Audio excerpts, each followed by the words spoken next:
the next good king was, sheesh. I don't know if there wasn't a next good king before that. There wasn't too many good ones other than, if you can go all the way to Solomon, he was good in the beginning and not so much at the end. Rehoboam wasn't bad. So 2 Kings 20. Tonight I want to talk about Daniel, but I want to kind of give you a back history. We talked about how there was King Saul, then there was King David, and then there was Solomon, which was David's son.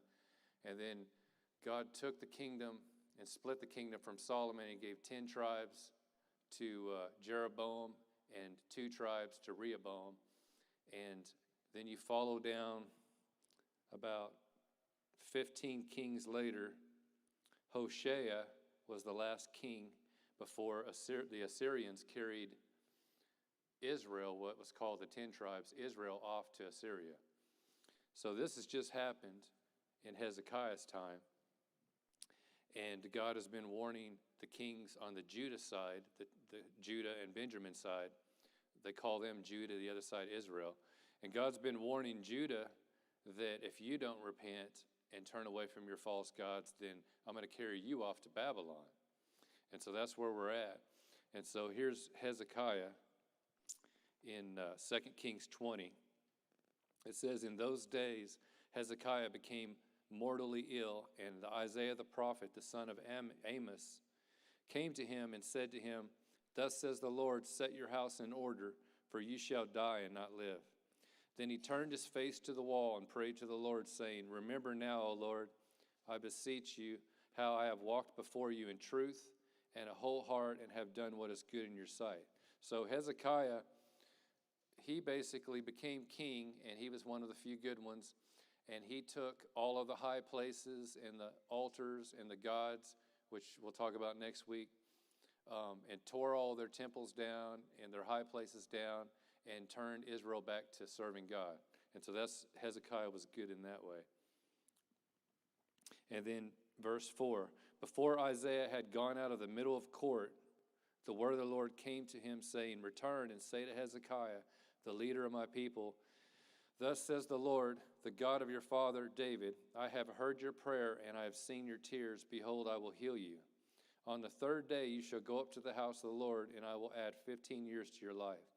And I will deliver you in this city from the hand of the king of Assyria, and I will defend this city for my own sake and for my servant David's sake. Then Isaiah said, take a cake of figs, and they took it and laid it on the boil, and he recovered. Now Hezekiah said to Isaiah, what will be the sign that the Lord will heal me? And basically he asked the shadow to move forward and back. So probably one of those sundial type things. God actually made time go backwards or move the sun or the earth or something. And then, let's see, I'm going to get down. Okay. And then in verse 12, it says, at the time of Berodak Baladan, a son of Baladan, king of Babylon, sent letters to present to Hezekiah, for he heard that Hezekiah had been sick. And Hezekiah listened to him and showed them all of the treasures of his house, the silver and gold, the spices, the precious oil, and the house of the armor. Basically all the treasures that God had blessed Hezekiah and Israel or Judah with. And Isaiah the prophet came to King Hezekiah and said to him, what did these men say, and from where did they come to you? And Hezekiah said, they came from a far country in Babylon. And he said, what have they seen in your house? So Hezekiah answered, basically, I showed him everything. And Isaiah said to Hezekiah, hear the word of the Lord. Behold, the days are coming when all that is in your house and all that your fathers have laid up in store to this day will be carried to Babylon. Nothing shall be left. And then it keeps going. Nothing good at all. Let me see.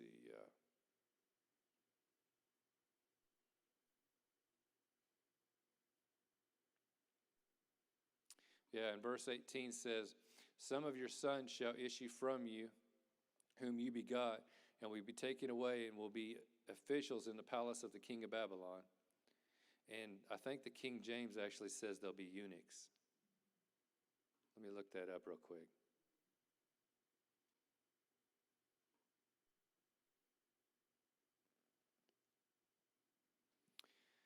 It's a prophecy of Daniel, which happened like 150 years later than Hezekiah.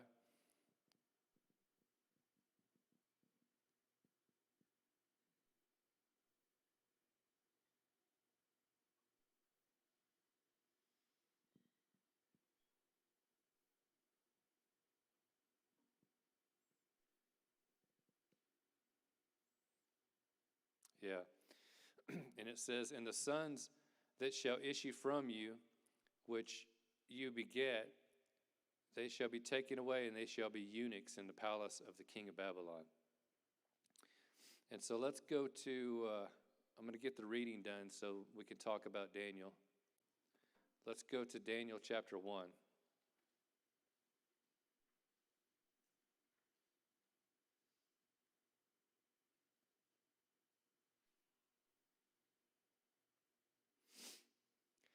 So now we've went, let's see,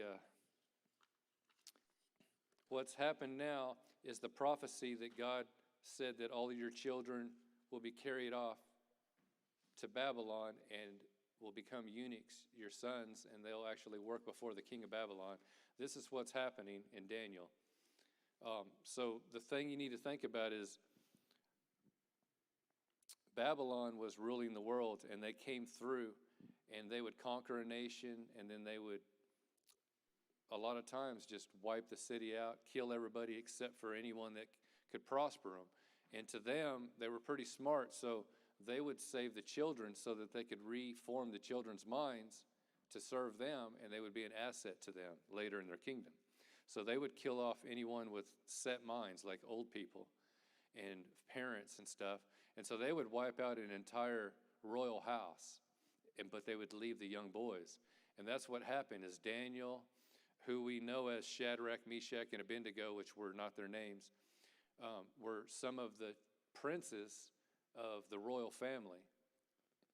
And so they probably watched their parents murdered before their eyes. And then they became eunuchs, which means they were castrated, and then they were carried off to serve the king of Babylon. And so that's where we're at in Daniel 1.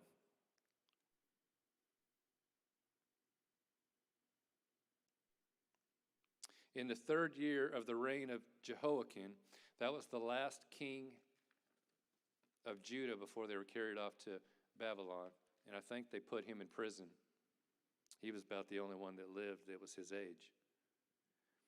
He was the king of Judah. They came to Nebuchadnezzar, the king of Babylon, unto Jerusalem, and he besieged it. And the Lord gave Jehoiakim, the king of Judah, into the hand with part of the vessels of the house of God, which he carried into the land of Shinar. Shinar is the valley of Shinar is found where the Tower of Babel was at in the book of Genesis. So Babylon is Babel, reestablished in, a few thousand years later, quite a few thousand. And it brought it to the house of his God, and he brought the vessels into the treasure of the house of his God. So we'll talk more about who Nebuchadnezzar's God was later. And the king spake unto his master of the eunuchs, and he said, bring certain of the children of Israel and the king's seed and of the princes, children in whom was no blemish, but well favored and skillful in all wisdom and cunning and knowledge and understanding and science, and that such had the ability to stand in the king's palace, and whom they might teach the learning and the tongue of the Chaldeans. Chaldeans is the Babylonians. It's also where Abraham came from. And the king appointed them a daily provision of the king's meat and of the wine which he drank, so nourishing them 3 years, and at the end of that 3 years they might stand before the king.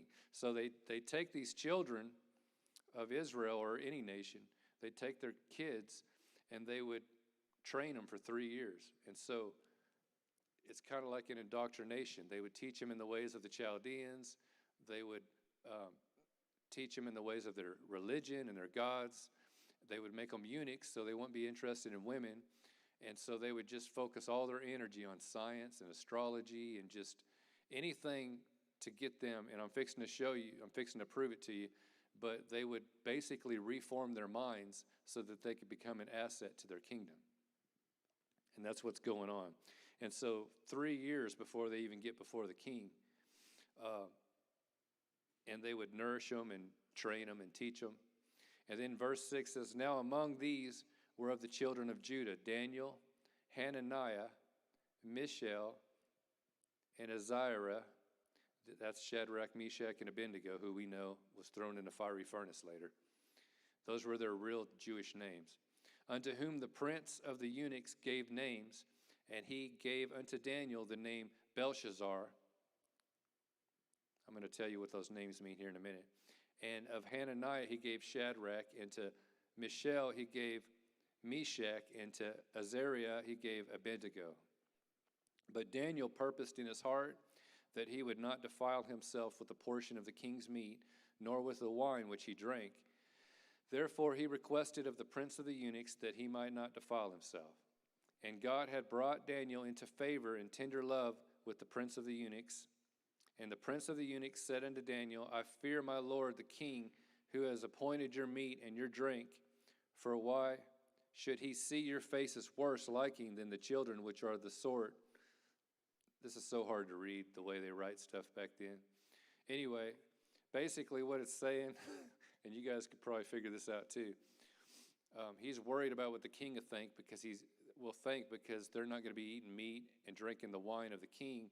So he's worried that they're going to look skinny and scrawny and they're not going to look healthy. And Daniel said, basically, give us 10 days and let us eat pulse. And pulse is basically vegetables. And so they were drinking water and eating vegetables. A lot of people do Daniel's fast in the beginning of the year. Our church does here for 21 days where we just eat vegetables and fast from meats and sweets. But Daniel and these guys did it the whole time they were in Babylon, their whole life.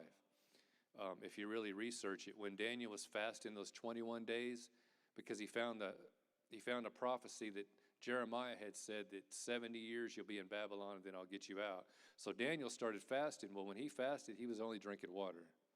A lot of people think he was just eating vegetables, but Daniel purposed in his heart from the beginning that he wasn't going to eat anything from the king's table other than vegetables. And so that was his lifelong deal. So he was a vegetarian. And so this guy consented, and basically these boys looked healthier than the other guys. So I wanted to talk to you a little bit about, so Daniel and the Hebrew children were castrated, became eunuchs to serve the king in Babylon's court. This is a prophecy fulfilled that God gave Hezekiah 100 years before that. Daniel and the Hebrew children's names were significant. Daniel means God is judge. Okay? And Hezekiah cared what other nations thought of him, so much so that he showed them all of the riches. And God was so displeased with him that he told Hezekiah, I won't punish you in your lifetime, but your children's children are going to suffer, and they're going to be carried off to Babylon, and they're going to be eunuchs. And he said, well, this is a good thing because it's not going to affect me. And so he wasn't all of a good king as we think. But anyway, this is a fulfilled prophecy, and Hezekiah cared about what Babylon and the kings of Babylon thought of him more. But Daniel, he only cared about what God thought. And if anybody that knows the story of Daniel, you know that he interpreted the king's dreams. He told the king the truth. He never lied. He told the king, look, this is what God says to you. You know, your kingdom's going to fall. He didn't fear that kind of stuff. He was thrown in the lion's den because he prayed 3 times a day and they told him he couldn't.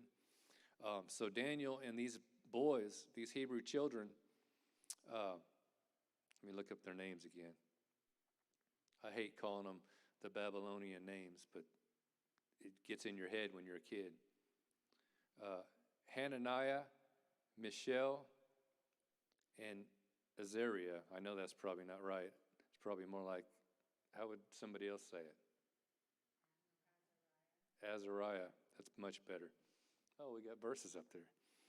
Yeah, Azariah is much better. Thank you, Aaron. So, Daniel only cared about what God thought. He was humble. And Daniel thought of the release of the Jews. Hezekiah was only thinking of himself. He wasn't thinking about the future generations.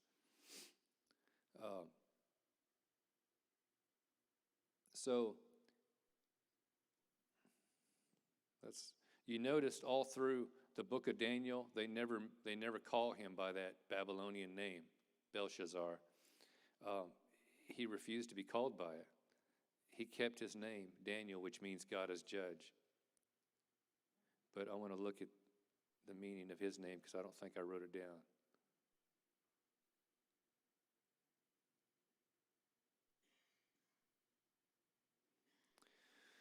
I'll find it here in a second.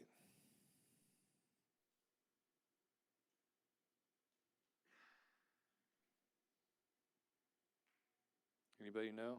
Oh, there it is. So Belshazzar means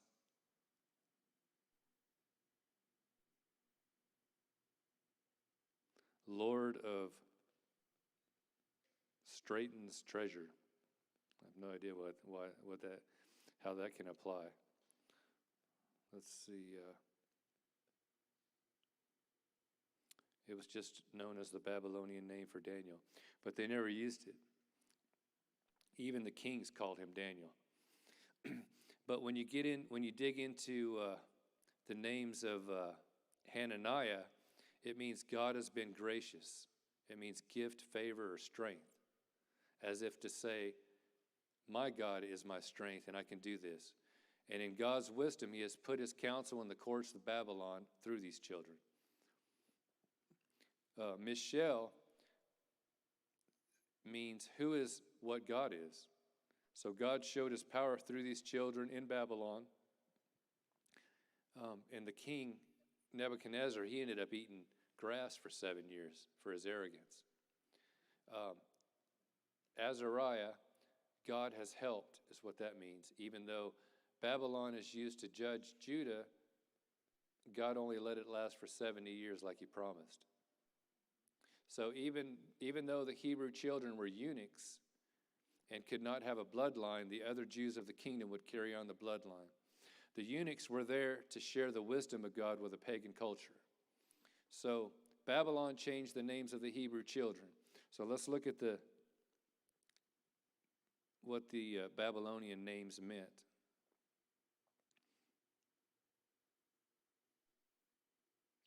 And they changed their names because society and culture, even for us, and this is how it applies to us now. The reason I talked last week about Jeremiah 33 and the other prophets was because a nation that turns against God will eventually see judgment. And whether we see it ourselves, our children's children will see it. And so we need to be prepared because even if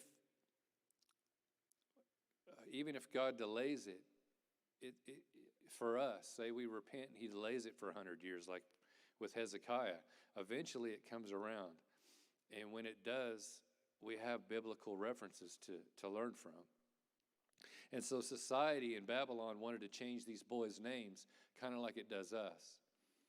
And so let's see what they tried to change their name to. Romans 12:2 says, be not conformed to this world or to the patterns of this world, but be transformed by the renewing of your mind.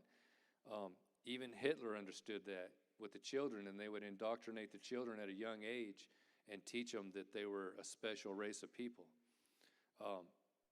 And we can see that going on in the schools today. So Daniel was given the name Belshazzar. And, okay, here's what it means. It means Baal protects life.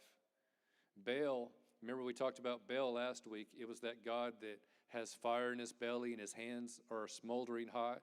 And the Israelites were sacrificing their children, just like abortion, for crops or for prospering kind of like people that say, well, I wasn't ready for this child, so I'm going to kill it so that I can work on my career. It's the same deal. And we do that 900,000 times a year in this country, and 40 million worldwide every year. But anyway, that was the prophets of Baal. They go all the way back to Ishtar, even back to the Tower of Babel is where it originates, in Babylon of all places. But a couple hundred years when Elijah had the showdown with the prophets of Baal and Ashtaroth and called fire down from heaven and then slew all those prophets, that's who they were worshiping. So this is what they named Daniel, that Baal protects life. That's what Belshazzar means. So no wonder he didn't use that name. Hananiah, they gave the name Shadrach, and it means command of Aku. Aku was the moon god. The moon god later became known as what we hear as Allah.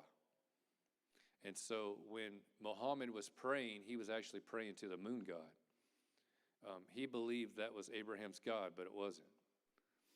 The moon god is not Jehovah Jireh. So they changed Hananiah's name to Shadrach, meaning the moon god, the command of the moon god. And then Mishael, they named Meshach, which means who is what the moon god is, who is what Aku is.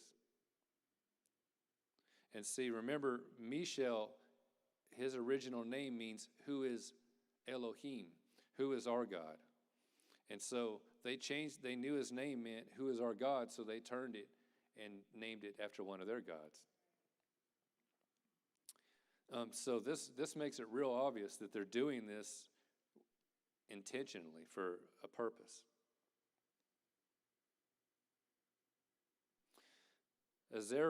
Azariah, they named Abednego, a servant of Nebo, and that was the god of wisdom. And we know that God put these boys in the service of the king of Babylon, and that their wisdom was 10 times greater. It says that later in that same chapter. We're not going to finish it, but it says that eventually Shadrach, Meshach, Abednego, and Daniel eat dinner with Nebuchadnezzar, and he finds that their wisdom is 10 times greater than all of their wise men and astrologers and magicians, sorcerers. And so Babylon and the culture is trying to form their identities, but we have to be transformed by the renewing of our mind. Now, when these Jewish boys were there, they were educated in all sorts of sciences, languages. Aramaic is probably that's where they got that, because Aramaic is Arabian, and it was a trade language that the whole world was using at that time. And that form of Aramaic changed, just like languages do, just like Greek has changed and Latin has changed, everything's changed. But they were using a form of Aramaic even in Jesus' time, because it was just it was one of the common languages they used for trade, because they could use that language and trade with people that are even coming by boat. So they learned all kinds of languages, all kinds of things. Eventually, we know about Daniel. Daniel actually rules. He becomes a great ruler over the wise men. And you could find Aramaic in the text of Old Testament scripture before they made the Septuagint, which was Greek. So the Jews were given much freedom to do business as well, and we know that by Esther's uncle, Mordecai. Mordecai and Esther came much later. Esther came about 100 years after Daniel. And Esther married Artaxerxes, which the Bible calls something else. They give him a different name, but if you study out history, it's the same guy as Artaxerxes. And Artaxerxes and her have a child named Darius II. And Darius II rules after Darius he rules after,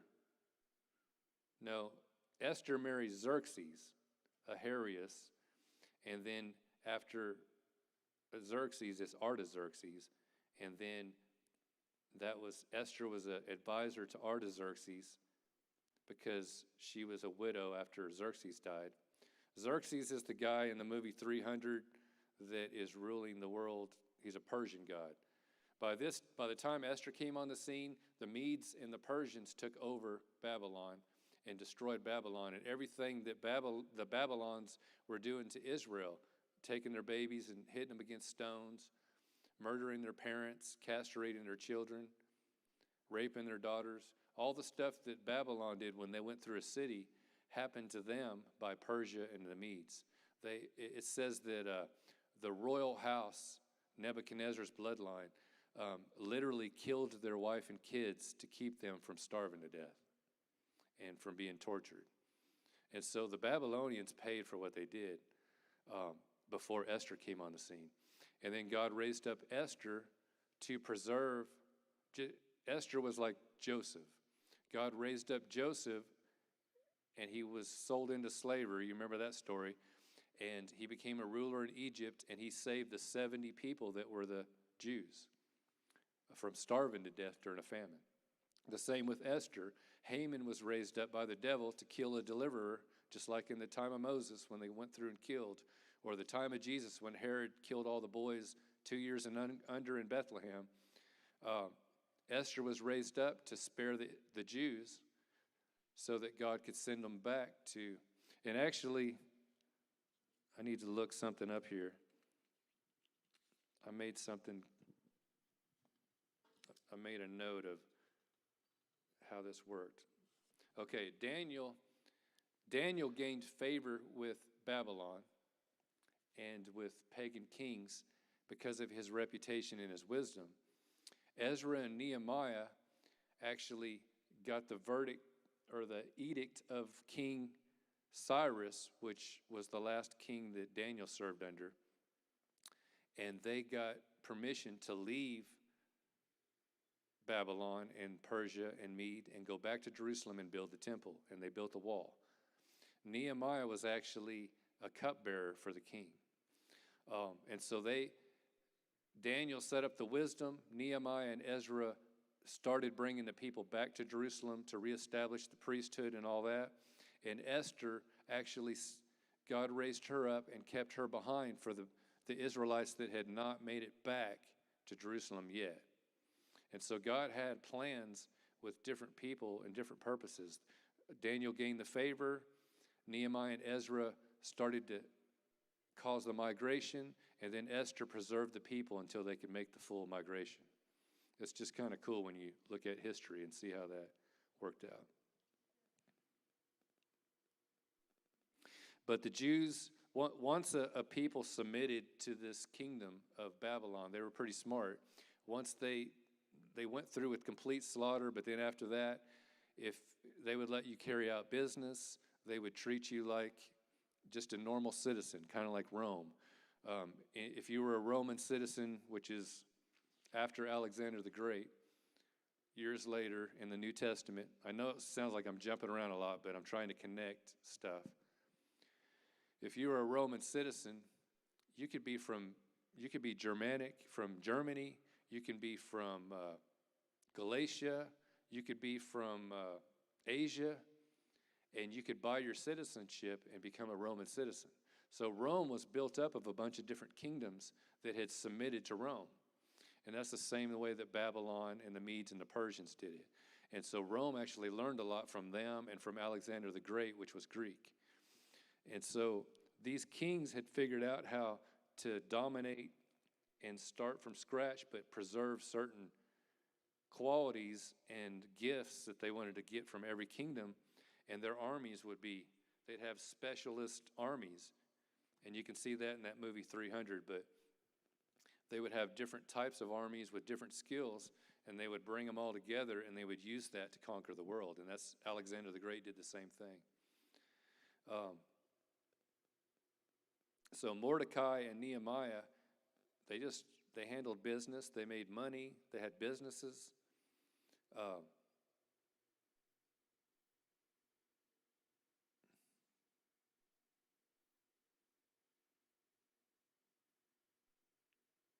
So Daniel was carried to Babylon as a young man around 605 BC.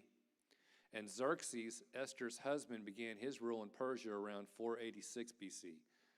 That's about 119 years between when Daniel was led captive to Jerusalem and when Esther's future husband began to reign.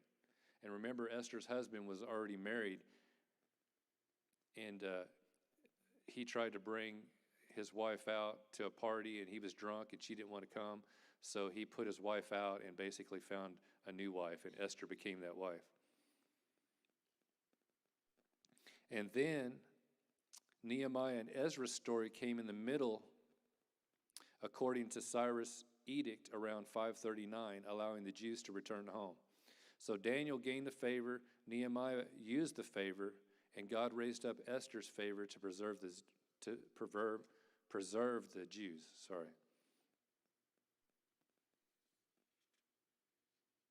It was about 700-mile walk from Jerusalem to Babylon.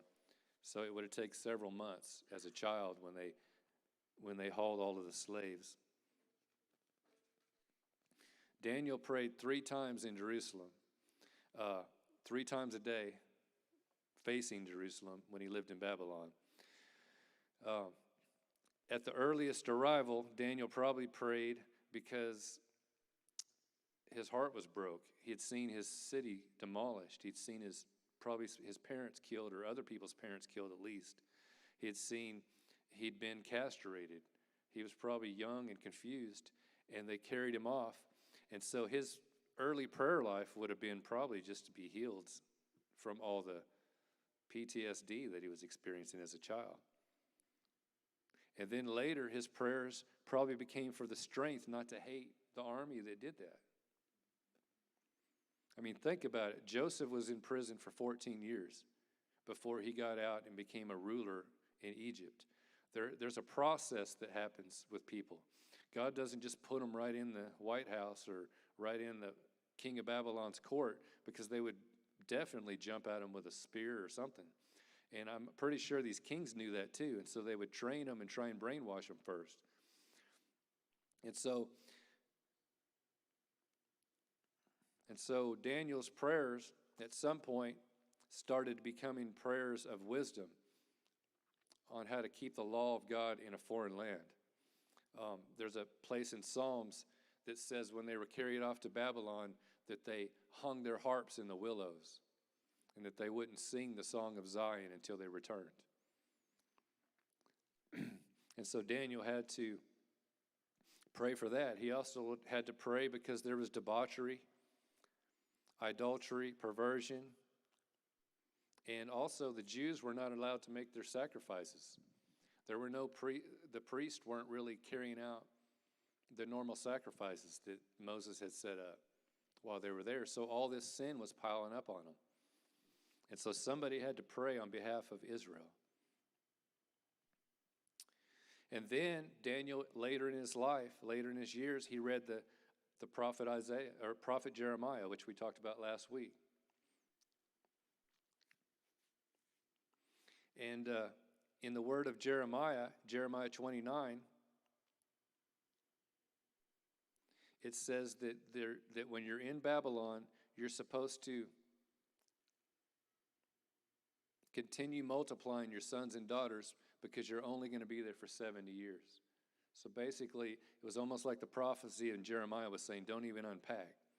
But 70 years is not that long to God, but to men, they're going to settle. And so Daniel found this, and he began to turn to the Lord and fast and pray. And that's when he fasted for 21 days. And if you read the book of Daniel, war breaks out in the heavenly realms. And the prince of Persia, which is a demon, the principality, and what's the name of that messenger? Gabriel? Yeah. And Gabriel comes, he's the messenger of Israel, to talk to Daniel, and he can't get past this prince of Persia. And the very day, he finally gets past him because Michael, an archangel, supposed to be the captain of the angel host of Jerusalem, comes and fights the prince of Persia so that Gabriel could get past. And he comes to Daniel after the 21 days of fasting and says, the very first day you started praying, your prayer was heard. It's just I had to fight with this principality. And so by now, Daniel has had such a favor with the king. He's interpreted dreams. The king was actually turned into a cow for 7 years, or ate with the cows, kind of like a werewolf thing or something. He was basically grew hair on his body and claws, and it sounds like a werewolf movie. But anyway, he's cursed for 7 years and eats hay with the cows, and then God gives him his kingdom back because he was arrogant. So Daniel's been through all of this with Nebuchadnezzar. He tells him, your kingdom's going to be the golden head of your dream, and then this kingdom's going to be the bronze, and this kingdom's going to be the clay, and this is going to be iron and clay mixed, which is referring to Rome. And so you have all these different kingdoms he talks about. So Daniel and the Hebrew children were known for their excellent spirit, that they had the spirit of the gods. They were very loyal. They were faithful. They were merciful to their enemies. They were honest. They were courageous, even in the face of death many times. They refused to eat the king's food. They refused to bow down to other gods. They refused to lie to the king when interpreting dreams. They refused to stop worshiping and praying to God. And most importantly, they gave God all the credit and the glory and for all the wisdom. Anytime they were tried to give an award, Daniel or one of the other guys would say, this wisdom comes from God. It don't come from age. It was given to us. It's not our wisdom. And actually, whenever you read the story of Daniel in the lion's den, when Daniel was spared from the lions, the king comes to him and says, are you alive? And Daniel said, yes. And it actually says in Daniel that he was spared from the lions because he had an excellent spirit. What was the other thing? And he was faithful. I'm trying to remember. He was innocent. God spared him because he had an excellent spirit, he was faithful, and he was innocent. Those are three qualities we should capture. And those are the three qualities we would want to capture if our country were overthrown by Muslims. Because God's going to raise somebody up to serve in the temple of these foreign gods. And just imagine how it would have went if Daniel and these other Hebrew children would have been throwing spears and knives instead of actually serving the king and providing wisdom. They showed miraculous wonders before the king doing that. They showed the character of God. And because of that, Nebuchadnezzar actually saw a fourth man in the fire when he threw the three Hebrew children in the fiery furnace. So God brought Abraham from the land of the Chaldeans, which was Babylon, and he made a nation of Israel out of it. God brought Abraham's ancestors back to the land of the Babylonians as captives. God brought Abraham from Babylon, which is Iraq, out from among the world, much like he has called us to come out and be separate and holy. Babylon is a spirit now. Just as Abraham's descendants were punished by Abraham's past, so are we punished by our past when we sin against God. What time is it? 10 to 8?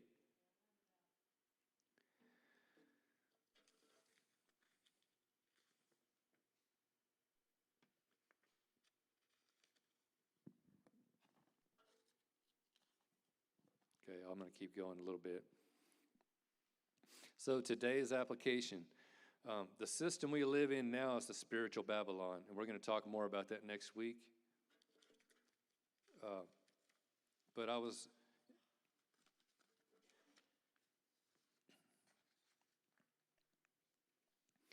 reading Revelations 14:8, and there's two things in Revelations that struck me as funny when I was reading it. When Jesus is talking to the churches too, he says, I hate that woman Jezebel. And then another place he says, it says in Revelations 14:8, And there they followed another angel. And the angel said, Babylon has fallen, that great city, because she made all the nations drink of the wine of her wrath and of her fornication. And remember last week we talked about, you hear the word fornication or whoredoms or the whore of Babylon and stuff. It's not necessarily talking about sex. It's talking about idolatry. Because remember, God had Hosea marry a prostitute because he wanted Hosea to understand his heart and how he loves Israel and how Israel kept turning after other gods and chasing them like a woman or a prostitute. And so it just struck me funny when I was reading Revelations, and when I was thinking about that, it was one of those questions, that when you're hearing a sermon or you're reading the Bible and you think, I need to remember that and research that, and then you forget. It just kind of disappears, and it just kept happening, and eventually I caught it, and I remembered I need to look at that. And so next week we'll talk more about Babylon and where it comes from and why it's in the book of Revelations. But it is a spirit now. Peter was in Rome when he wrote his letters. And when he wrote his letters, he says, written from Babylon. And a lot of people believed when they wrote letters in that time period, they would write some letters in code. And so people understood that Babylon meant Rome. It was the headquarters. So Peter understood that Babylon was no longer, even though it's no longer a place that's successful or ruling the world, it's a world system. And so they were referring to the world system at that time of Rome as Babylon because they recognized it was the same spirit, the idolatry. Because Craig's been doing a study on track 5 about Revelations, and he's talking about the 7 churches of Asia. And in Ephesus, they would actually have to mark their hand and their forehead and light incense to Caesar and say Caesar is God before they could go in and buy in the marketplace. And so the people, when Jesus spoke to those people, they believed the end of the world was already happening. And that's how prophecy works. It perpetuates, and it just gets until it fulfills all at once. But it just keeps repeating itself. So to them, they already thought they were in the end of the world because Caesar was calling himself God.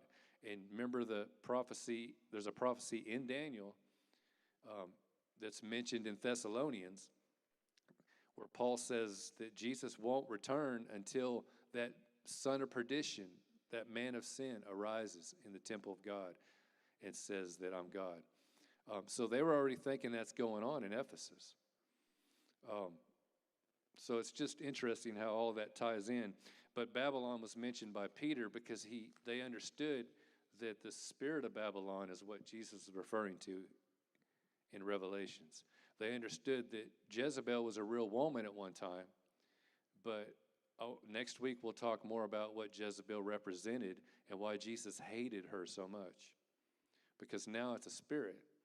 So there's a spirit of Babylon, which is the world system, and there's a spirit of Jezebel in the world. And there's things about it that Jesus hates. And so we'll talk about that next week. But I want to stop now because I don't want to go too long. So thanks for listening again.